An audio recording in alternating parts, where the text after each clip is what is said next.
Buenas noches, profesor. Voy a presentarme para que usted me conozca. Mi nombre es Pamela Lucía González Pérez. Vivo en Taras, Cartago. Actualmente tengo un bachillerato en primero y segundo ciclo y estoy cursando la licenciatura en docencia en esta universidad. Hace 2 años trabajé por primera vez en el MEP. Al mes de recibir mi título de bachillerato, me llamaron de la regional para hacer una incapacidad de Entre Ríos. Estuve 4 meses en esa escuela. Y en ese tiempo estaba la pandemia.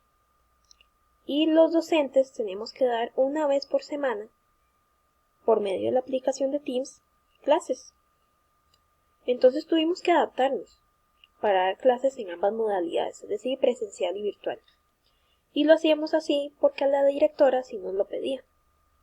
Dar clases en ese tiempo de pandemia fue para mí sumamente cansado. Esta incapacidad yo la hice en el 2021, ya que al principio me costó mucho utilizar la aplicación como docente. Yo sabía usarla como estudiante, pero no la había usado como docente. Y al principio fue terrible, porque los estudiantes sacaban a sus compañeros, me sacaban a mí de la reunión, nos silenciaban el micrófono a todos. Entonces al principio fue un caos. Pero conforme iba pasando el tiempo, iba adquiriendo experiencia, dando clases por medio de la aplicación de Teams, y ya cuando iba a finalizar la incapacidad pude dar las clases como debía. Esos problemas se acabaron, porque yo me instruí. Yo busqué información en YouTube sobre cómo utilizar la aplicación para dar mis clases, y también hubo una compañera docente que me explicó cómo hacer para que yo tuviera el control total de las reuniones, porque yo en ese momento yo no sabía, y así como estaba yo, así estaban muchos docentes.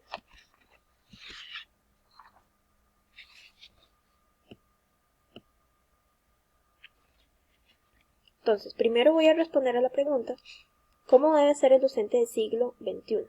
Y para ello voy a retroceder en el tiempo. Cuando la enseñanza tradicional estaba en su apogeo, el docente era autoritario. La razón la tenía solo él. Daba clases a todos por igual, sin importar las necesidades educativas que tenían algunos de sus alumnos y sin importar si sus estudiantes entendían o no la materia que impartía. El estudiante era visto como un receptor pasivo que solo recibía y memorizaba información. En cambio, la educación actual es diferente. El docente de hoy se mantiene o debe mantenerse actualizado, ya que conforme pasa el tiempo, el sistema educativo exige al docente nuevas formas de enseñanza. El docente de hoy en día es un guía, un facilitador de información. El estudiante es visto como un sujeto activo que responde preguntas, realiza actividades, participa en el aula y construye aprendizaje significativo. Además, es importante mencionar que el docente debe velar por las necesidades educativas que posee alguno de sus estudiantes. Por ejemplo, si algún alumno tiene alguna adecuación, ya sea significativa, no significativa o de acceso, o si también hay estudiantes con problemas en su aprendizaje, terapia del lenguaje, o si tienen problemas de conducta o problemas emocionales, el docente debe de instruirse para planear actividades que involucre y enseñe a todos sus estudiantes. También hay profesores de educación especial que se encargan de ayudar en el proceso de enseñanza-aprendizaje de estos niños con necesidades educativas. Entonces voy a dar un ejemplo de una incapacidad de 2 meses que hice en una escuela en Aguascalientes. Yo estaba dando en ese entonces segundo grado. Tenía una niñita de 8 años, igual que el resto de sus compañeros, pero ella tenía un retraso de 3 años, entonces era como si yo le estuviera dando clases a una niña de preescolar. Darle clases a ella era sumamente complicado porque ella peleaba con sus compañeros, los golpeaba, les pegaba, les jalaba el pelo. Ella no atendía ninguna indicación que yo le diera, no realizaba ninguna actividad que la pusiera a hacer. Ella era atendida por los 3 apoyos, es decir, era atendida por problemas de aprendizaje, terapia de lenguaje y problemas emocionales y de conducta. Entonces darle clases a ella era complicado. Y también en esa misma escuela, en esa misma aula, tuve otros 2 estudiantes con problemas emocionales y problemas de conducta. Ellos eran súper inquietos. No realizaban ninguna actividad, no hacían caso, no respetaban autoridad y uno de ellos se burlaba de mí. Hablé con cada una de sus madres y la situación seguía igual. Más bien, es como si las mamás me echaran la culpa a mí del comportamiento de sus hijos. Entonces, al ser yo una maestra inexperta, no tenía idea de cómo enfrentar estas situaciones, y por eso daré 2 consejos. Número 1, hablar con las maestras de apoyo para pedir consejos de cuáles actividades utilizar para motivar a estos estudiantes en el proceso de enseñanza-aprendizaje. Hablar también con ellas sobre su comportamiento en el aula para que me aconsejaran sobre qué hacer o no hacer, porque nosotros los docentes debemos velar por el aprendizaje de todos los estudiantes, no solo de unos cuantos. Como consejo número 2 también es comunicarse con el padre de familia, con el encargado, sobre el comportamiento de estos estudiantes en el aula, porque ellos como padres de familia son los encargados de los estudiantes, ya sea de reprenderlos, de corregirlos, entonces siempre mantener comunicación con ellos. Y consejo 3, leer e instruirse mucho. Sabemos leer libros de psicología del niño, leer libros o tesis sobre tratar con niños con X necesidad educativa, sobre qué actividades hacer, cómo motivar a sus niños a que aprendan, y la experiencia nos ayuda a enfrentar estas situaciones y saber manejarlas con éxito. Otra característica del docente en la actualidad es introducir las tecnologías de la información y la comunicación, o sea, las TIC, en el proceso educativo. Para ello, como docentes debemos dominar las diferentes herramientas digitales para el proceso de enseñanza-aprendizaje.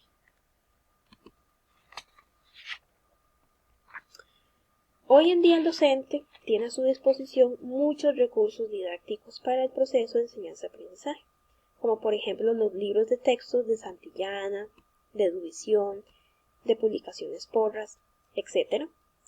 También el docente tiene los medios para utilizar herramientas digitales como por ejemplo, con el uso de Canva podemos utilizar infografías, videos, mapas mentales. Con el uso de EducaPlay podemos hacer sopa de letras, crucigramas. Con el uso de Geniali podemos hacer juegos. Y estos los podemos utilizar como actividad de inicio o como actividad de cierre en un trabajo cotidiano en donde los estudiantes trabajen en subgrupos. También podemos utilizar infinidad de videos educativos de YouTube. Otras características que debe tener el docente actualmente es que debe ser ordenado, dedicado a su trabajo y a sus estudiantes, debe tener vocación, debe enseñar con valores, debe ser responsable, respetuoso, creativo, innovador, debe ser flexible a la hora de planear sus actividades, porque si algún estudiante no entiende el tema en estudio, entonces el docente debe ser capaz de modificar esos contenidos o de utilizar otra técnica u otro método para enseñar. También el docente debe ser empático, compasivo, también debe ser capaz de ver sus fracasos o sus fallos y reflexionar para así aprender a ser mejor docente cada día. Ahora voy a responder a la pregunta ¿cuál tipo de educación quiero ofrecer? A mí me gustaría ofrecer una educación innovadora, creativa, dinámica, usar herramientas digitales y mantenerme actualizada para poderle ofrecer a mis estudiantes una educación de calidad. Además, yo quiero educar a mis niños con valores. Quiero ser tratada por la comunidad educativa con respeto y aprecio, y me gustaría atender las necesidades individuales de los estudiantes. Quiero dejar una huella positiva en ellos, y hablando de dejar huellas, me acabo de acordar de mi maestra de cuarto, quinto y sexto grado. Ella me dio los 3 años seguidos, sociales y español. Ella era tan maravillosa persona y tan maravillosa maestra que por ella es que yo estudié educación de primer y segundo ciclo. Me acuerdo que en ese entonces, en cuarto grado, yo tenía un compañero que era terrible.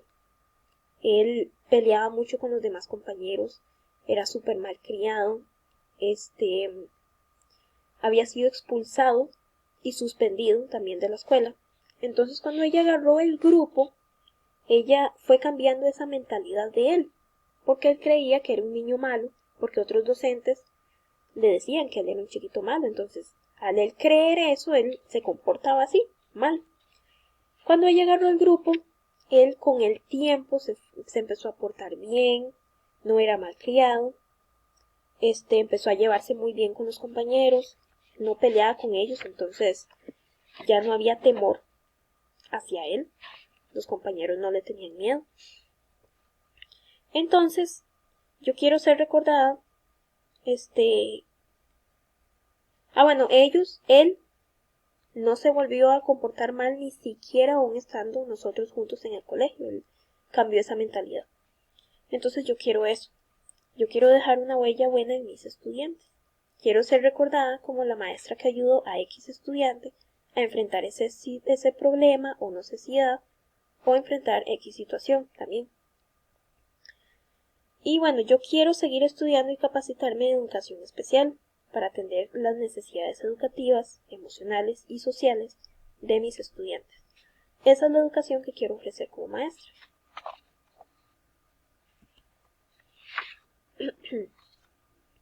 Ahora, para finalizar este video, me gustaría explicar dos conclusiones que tengo al respecto. Conclusión número 1 es que siempre debemos tener en cuenta que el estudiante es el centro de atención, de esfuerzo. A ellos van dirigidos las actividades y los contenidos que vamos a utilizar, teniendo en cuenta sus intereses, sus necesidades, el contexto económico, social y cultural en el que se encuentran. Nosotros los docentes somos guías. Los alumnos deben construir su propio conocimiento a partir de que nosotros, los docentes, somos facilitadores de información. Y para motivar a los estudiantes con los contenidos que vamos a enseñarles, podemos utilizar recursos digitales, por ejemplo, videos, imágenes, canciones, juegos, etc. Como segunda conclusión, como docentes debemos dejar el lado tradicional, en donde los docentes eran autoritarios, repartían información, sin importar si el estudiante entendía o no. Los estudiantes eran vistos como robots pasivos que no cuestionaban y no aprendían y se aprendían el montón de materia que el docente impartía.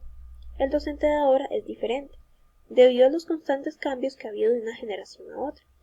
Nosotros debemos adaptarnos al tiempo en el que estamos y capacitarnos para siempre estar actualizados en temas de relevancia social, política, cultural, tanto en el ámbito nacional como internacional, como es el tema de las tecnologías digitales, el desarrollo sostenible, derechos humanos, cambio climático, contaminación ambiental, entre otros.